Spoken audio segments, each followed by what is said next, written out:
03, NUPTK 0438 7696 70230303. Saya sebagai dosen tetap pada program studi Sarjana Fisioterapi Fakultas Kesehatan dan Teknik Universitas Bandung.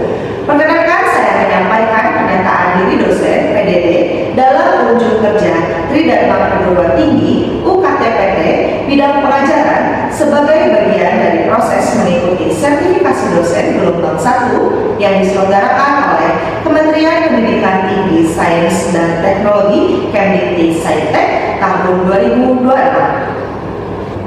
Pada kesempatan ini saya ingin menyampaikan mata kuliah yang saya ambil sesuai dengan bidang keahlian saya, yaitu Fisiologi 2. Mata kuliah ini ditunjukkan untuk mahasiswa program studi Sarjana Fisioterapi semester 2, kode mata kuliah FIS 12103 dengan bobot beban 3 SKS.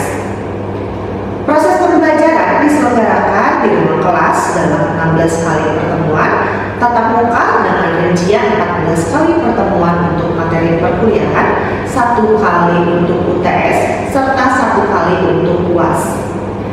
Materi perkuliahan ini membahas tentang 1. Organisasi sistem syaraf pusat, sistem syaraf perifer, dan sistem syaraf otonom. 2. Struktur dan fungsi neuron, sel glia, serta membran sel syaraf. 3. Potensi membran, potensial aksi, dan mekanisme penghantaran impuls syaraf. 4. Transmisi sinaptik, neurotransmitter, neuromodulator, dan plastisitas sinap. 5. Reseptor sensorik, transduksi sensorik, serta jalur sensorik somatosensorik. 6. Sistem motorik, upper motor neuron, lower motor neuron, unit motorik, dan kontrol gerakan. 7. Mekanisme refleks spinal, refleks postural, dan integrasi refleks. 8. Fisiologi cerebrum dalam koordinasi gerakan, keseimbangan, dan pembelajaran motorik. 9. Fisiologi ganglia basalis dalam perencanaan dan kontrol gerakan. 10. Fungsi batang otak dalam regulasi respirasi, kardiovaskular, kesadaran, dan kontrol postural. 11. Fisiologi korteks cerebri, area sensorik, motorik, dan area asosiasi. 12. Sistem syaraf otonom, simpatis dan parasimpatis, serta regulasi homeostasis. 13. Integrasi fisiologi neurologi dengan fungsi gerak manusia dan pengendalian postur. 14. Korelasi fisiologi neurologi dengan gangguan neurologis yang sering dijumpai dalam fisioterapi, misalnya stroke, cedera medula spinalis, penyakit Parkinson, multiple sclerosis sebagai dasar pemahaman klinis. Metode pembelajaran yang digunakan adalah student-centered learning, merupakan pendekatan pembelajaran yang menempatkan mahasiswa sebagai pusat proses belajar. Dalam pendekatan ini, mahasiswa didorong untuk aktif mencari, mengkaji, mendiskusikan, dan mengaplikasikan pengetahuan. Adapun capaian pembelajaran lulusan atau CPL-Prodi yang diintegrasikan dalam pembelajaran yaitu CPL 2, penguasaan ilmu humaniora, biomedik, dan movement science. CPL 3, penguasaan evidence-based physiotherapy dan lifelong learning. CPL 4, komunikasi efektif dan kolaborasi. CPL 5, profesionalisme, legalitas, dan patient safety. CPL tersebut dituangkan dalam rencana pembelajaran semester atau RPS. Berikut capaian pembelajaran mata kuliah atau CPMK yang diharapkan, antara lain CPMK 1 menjelaskan organisasi sistem syaraf dan fisiologi neuron sebagai dasar fungsi neurologis. CPMK 2 menganalisis mekanisme penghantaran impuls syaraf dan komunikasi sinaptik. CPMK 3 menjelaskan fisiologi sistem sensorik, motorik, dan refleks dalam pengendalian gerakan. CPMK 4 menganalisis fungsi cerebrum, basal ganglia, batang otak, dan korteks cerebri terhadap kontrol motorik. CPMK 5 menjelaskan fisiologi sistem syaraf otonom serta regulasi homeostasis tubuh. CPMK 6 mengintegrasikan konsep fisiologi fisiologi, neurologi dengan kasus klinis fisioterapi berbasis evidence. 3 komponen utama dalam proses pembelajaran mata kuliah ini yaitu DIA, Delivery, Interaction, and Assessment. Pertama, Delivery. Delivery proses pembelajaran mengacu pada rencana pembelajaran semester atau RPS dan capaian pembelajaran mata kuliah atau CPMK. Pada pembelajaran teori, materi disampaikan melalui kuliah interaktif yang dipadukan dengan studi kasus, demonstrasi, dan pemanfaatan learning management system sebagai media penyedia bahan ajar, referensi ilmiah, serta penugasan. Pada sesi praktikum, mahasiswa berlatih keterampilan secara bertahap melalui demonstrasi, simulasi, dan praktik laboratorium sehingga mampu menghubungkan konsep teoritis dengan penerapannya. Kedua, interaction. Pembelajaran berpusat pada mahasiswa dengan mendorong partisipasi aktif melalui diskusi kelompok, tanya jawab, analisis kasus, presentasi, dan refleksi hasil pembelajaran. Ketiga, assessment. Penilaian dilakukan secara berkelanjutan untuk mengukur ketercapaian CPMK. Asesmen formatif dilakukan melalui kuis, diskusi, presentasi, penugasan, dan observasi selama praktikum sebagai bahan umpan balik untuk perbaikan proses belajar. Asesmen sumatif dilaksanakan melalui ujian tengah semester, ujian akhir semester, serta penilaian keterampilan praktikum menggunakan rubrik yang telah ditetapkan. Evaluasi pembelajaran pada mata kuliah ini menggunakan rubrik penilaian sebagai instrumen utama. Berikut adalah rubrik penilaian yang saya gunakan. A. Istimewa, B. Baik, C. Cukup, D. Kurang, E. Gagal. Referensi yang saya gunakan pada mata kuliah ini adalah buku dari pakar atau ahli dan jurnal bereputasi agar mahasiswa mampu menguasai perkembangan ilmu, pengetahuan, dan teknologi. Berikut video proses pembelajaran pada mata kuliah Fisiologi 2 pada pertemuan kedua dengan materi struktur neuron, membran sel, dan potensial istirahat. Mari kita simak. Assalamualaikum warahmatullahi wabarakatuh. Waalaikumsalam warahmatullahi wabarakatuh. Oke, selamat pagi anak-anak. Pagi, Bu. Gimana keadaannya? Sehat? Alhamdulillah. Oke, sebelum kita memulai perkuliahan pada pagi hari ini, alangkah lebih baiknya kita berdoa dulu ya menurut agama dan kepercayaannya masing-masing. Oke, berdoa dulu.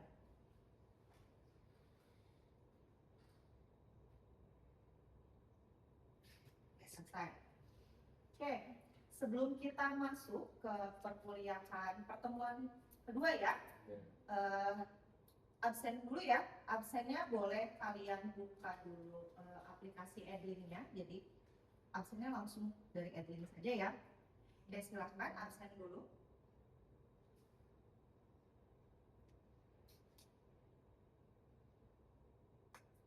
Oke, sudah? Oke, pada pertemuan kedua pada pagi hari ini kita akan membahas tentang struktur dan fungsi neuron, sel glia, serta membran sel syaraf. Oke, tapi sebelum kita masuk ke situ, kita review dulu nih pertemuan yang pertama ya tentang sistem syaraf pusat, sistem syaraf perifer, dan sistem syaraf otonom. Ya. Jadi sistem syaraf pusat atau SSP itu dia apa? Terdiri dari otak, ya, terus medulla spinalis, yang mereka ini adalah fungsinya untuk menerima, mengolah, ya, mengkoordinasikan informasi tubuh. Nah, sistem syaraf perifer ini terdiri dari syaraf kranial dan juga syaraf spinal. Oke, yang menghubungkan si reseptor dan juga apa? Organ tubuh dengan si sistem syaraf pusat kita, ya. Nah, si sistem syaraf perifer ini dia terbagi menjadi dua. Ada sistem sensorik aferan ya dan juga motorik atau eferen ya. Kalau sistem syaraf otonom, dia adalah bagian motorik yang mengatur apa? Mengatur fungsi tubuh secara tidak sadar. Jadi tidak sadar ya. Apa istilahnya? Involunteer atau volunteer kalau tidak sadar? Involunteer. Tuh. Seperti apa? Denyut jantung, pernapasan, pencernaan, itu kan tanpa kita sadari. Nah, mungkin kita sadar ya. Oke, lalu sistem otonom ini terdiri dari simpatis, fight or flight, ya, dan juga para simpatis, rest atau digest, ya. Mereka ini bekerja sama menjaga homeostasis tubuh kita, ya. Oke, sudah di apa ya? Di pertemuan awal juga sudah pernah dibahas ya. Jadi di organisasi sistem syaraf ini dia dibagi menjadi dua. Ada sistem syaraf pusat atau SSP dan juga ada sistem syaraf tepi ya. Sistem syaraf pusat ini terdiri dari otak dan juga medula spinalis. Kalau syaraf tepi itu terdiri dari syaraf spinal ya. Mereka ini fungsinya adalah sebagai apa? Pusat integrasi ya, integrasi dan juga pengendalian tubuh kita ya. Berikutnya, sistem syaraf tepi ini dia menghubungkan tubuh dengan sistem syaraf pusat ya secara fungsional. Dibagi menjadi dua divisi lagi. Ada afferent sensory ya dan juga ada efferent motorik ya. Nah, mereka ini akan istilahnya membawa informasi ya menuju sistem syaraf pusat ya. Dan kalau si efferent ini menghantarkan respon motorik ke organ efektor. Oke, efferent juga dia dibedakan menjadi dua ya. Yang pertama ada sistem syaraf somatik, dia ini adalah untuk mengontrol gerakan sadar otot, ya otot rangka, dan juga sistem syaraf otonom, dia mengatur fungsi involunteer melalui komponen simpatis dan juga para simpatis dan juga efferent. Oke, si organisasi ini dia memungkinkan tubuh itu akan menerima rangsangan, ya, akan memproses informasi dan juga akan menghasilkan suatu respon yang terkoordinasi ya untuk apa? Untuk pasti mempertahankan homeostasis tubuh kita. Ya. Berikutnya struktur neuron. Oke, ini bisa dilihat tabelnya struktur neuron, tapi saya tidak akan membahas yang tabelnya karena kalau tabel pasti pusing ya lihatnya. Oke, ini pusing nggak? Enggak ya. Oke, struktur neuron yang pertama nih, ini pasti kalian kalau tentang sistem syaraf pasti suka dengar kata-kata si dendrit ya kan. Bagian neuron itu ada yang namanya dendrit, dia penjualan pendek, dia bercabang banyak dari badan sel. Fungsinya apa? Menerima rangsangan ya, menerima rangsangan atau impuls dari neuron lain dan menghantarkannya ke badan sel. Jadi nanti menghantarkan ke badan sel sama si dendrit ya. Berikutnya ada badan sel, nih badan sel ya. Badan sel, soma atau perikardion, dia ini mengandung inti sel, badan sel dan juga organel sel ya. Dia fungsinya adalah untuk pusat metabolisme dan juga integrasi sinyal sama sintesis protein ya, itu di badan sel. Berikutnya, nih inti sel atau nama lainnya apa? Nukleus. Ya, ini juga sama ya di anatomi dan juga di fisiologi 1 itu suka dibahas inti sel nukleus ya. Dia terletak di tengah soma, dia mengandung DNA ya. Fungsinya untuk apa? Untuk mengatur aktivitas sel, dia yang ngatur nih ya si inti sel atau nukleus. Berikutnya badan nisel, ini dan juga ini, dia kumpulan dari retikulum endoplasma, asal dan juga ribosom ya. Fungsi utamanya untuk apa? Untuk neurotransmitter meter ya si badan sel ini. Lalu berikutnya kita masuk ke akson hilom ya, atau kerucut akson. Ya, dia strukturnya adalah daerah peralihan, dia kan peralihan yang antara soma dan juga akson. Fungsi utamanya adalah tempat penjumlahan sinyal eksitatorik dan juga inhibitorik. Lalu berikutnya kita masuk nih, sudah masuk ke akson. Ini akson ya. Dia penjuluran tunggal yang panjang dan juga dia bisa bercabang di ujung. Dia untuk menghantarkan impuls menjauhi badan sel ke neuron lain, otot ataupun kelenjar. Lalu berikutnya adalah ini nih, selubung myelin. Dia ini adalah lapisan lipid protein ya. Lipid protein dibentuknya di oligodendrosit. Di mana? Sistem syaraf pusat. Atau kalau di sistem syaraf terima di sel Schwann ya. Fungsinya untuk apa? Untuk mengisolasi si akson. Jadi si aksonnya diselubungi lah ya sama si myelinnya. Lalu berikutnya ada yang namanya nodus Ranvier. Nih, ini nodus Ranvier di sini. Nodus Ranvier. Nodus Ranvier ini adalah dia celah, ini kan celah ya. Celah di antara selubung myelin. Ini kan selubung myelin ya. Ini adalah celah. Celah di antara segmen selubung myelin. Fungsi utamanya untuk apa? Untuk pelompatan dari potensial aksi dari produksi salpatorin ya, sehingga dia lebih cepat. Berikutnya terminal akson nih, ini yang suka didengar, terminal akson atau ujung sinaptik ya.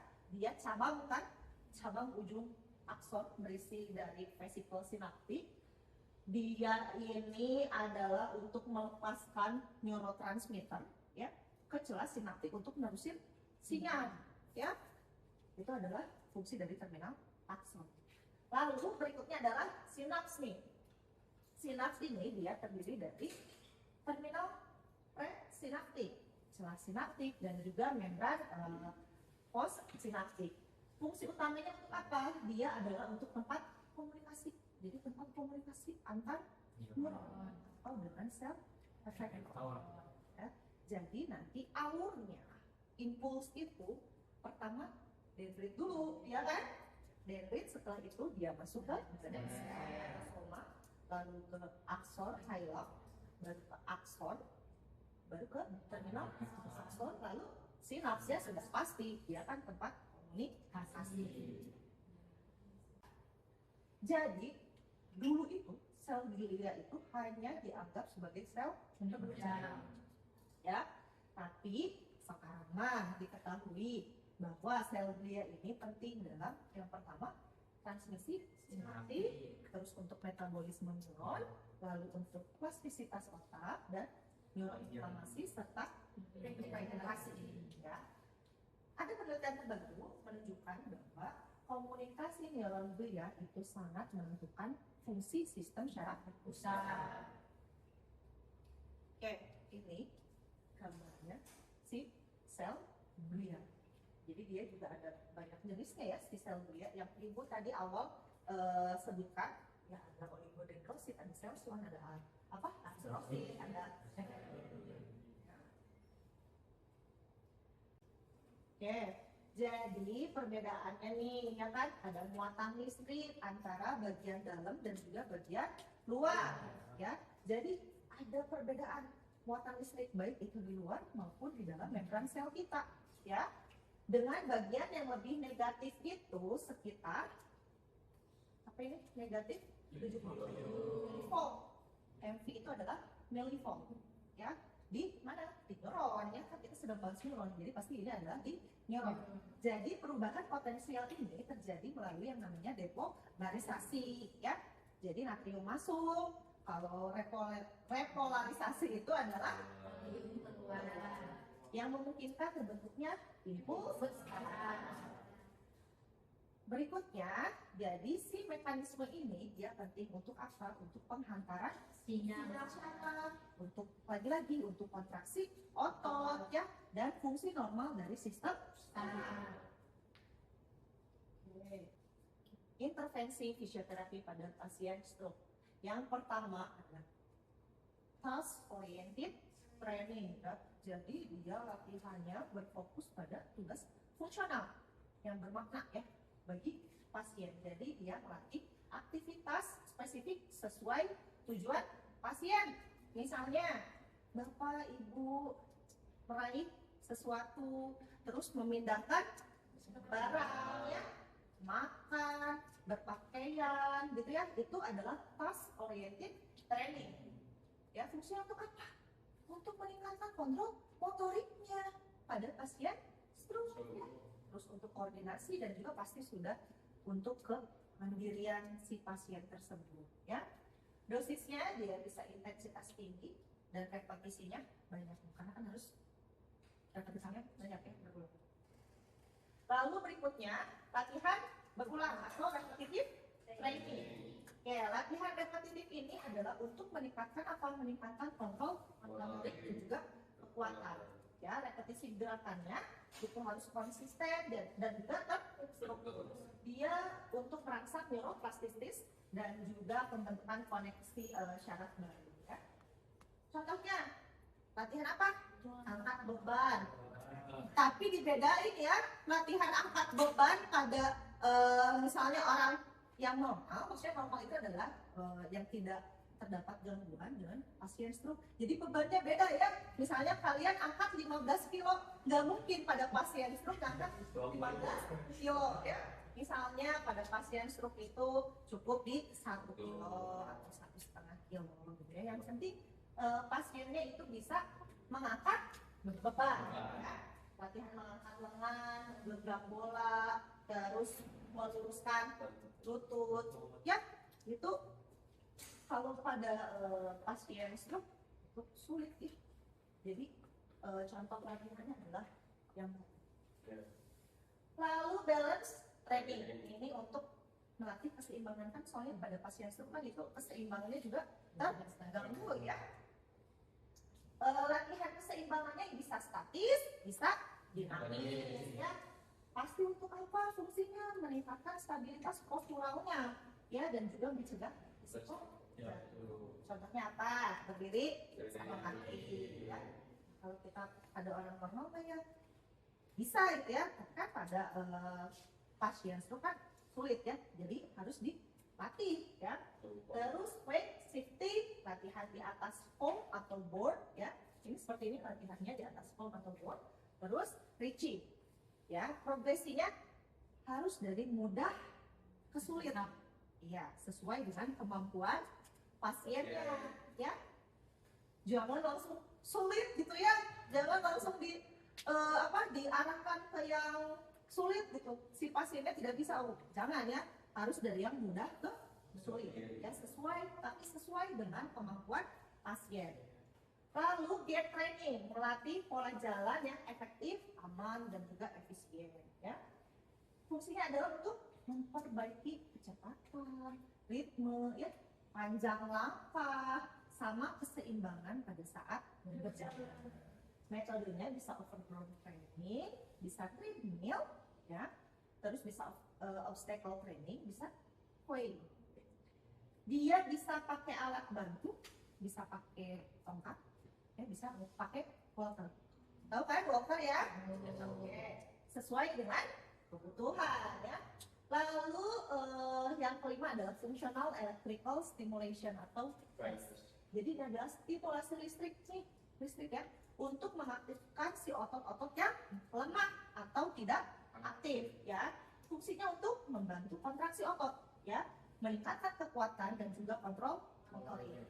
Contohnya FES-nya untuk dorsiflexor atau foot quadriceps ya, atau otot tangan ya, digunakan bisa bersamaan pada saat sedang latihan fungsional. Jadi si FES ini dia bisa digunakan bersamaan dengan latihan fungsional ya.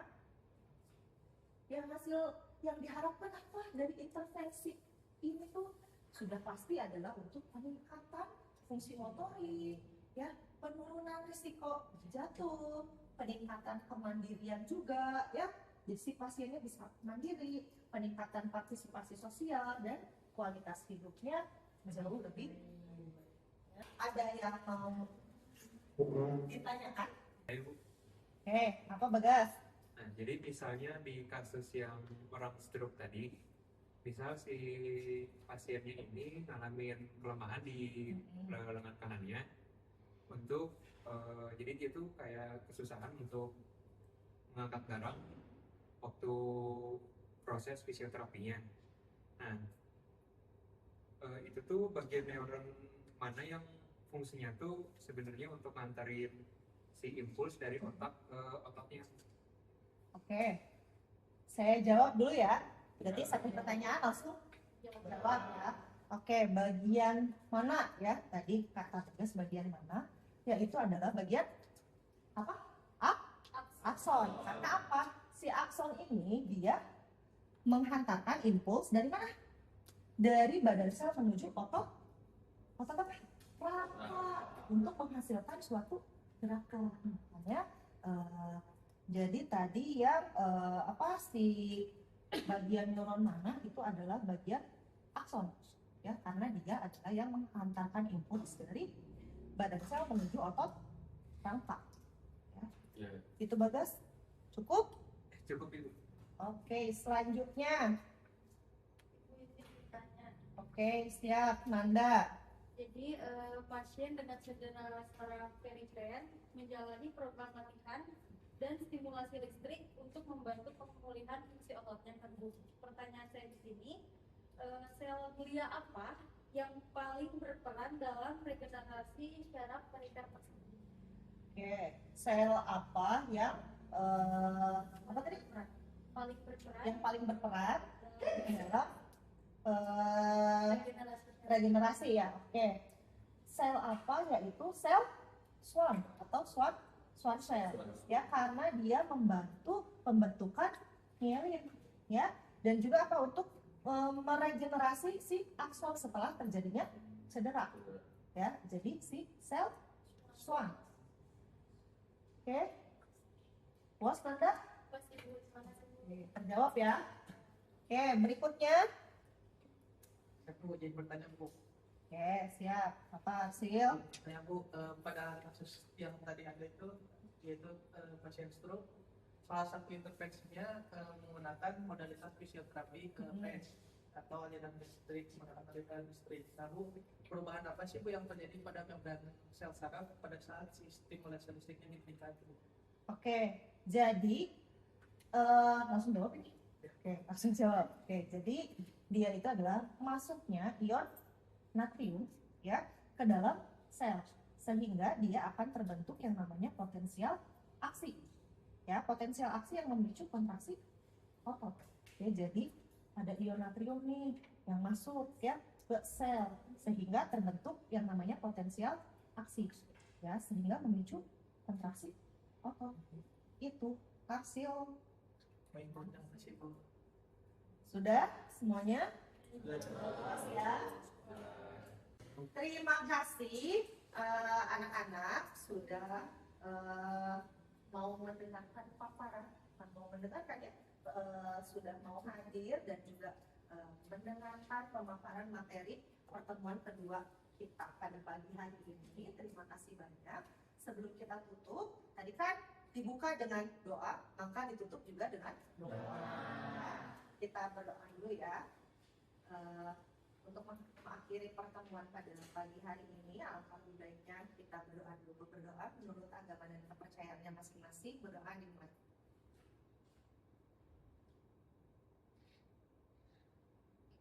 Selesai. Terima kasih banyak. Wassalamualaikum warahmatullahi wabarakatuh. Waalaikumsalam.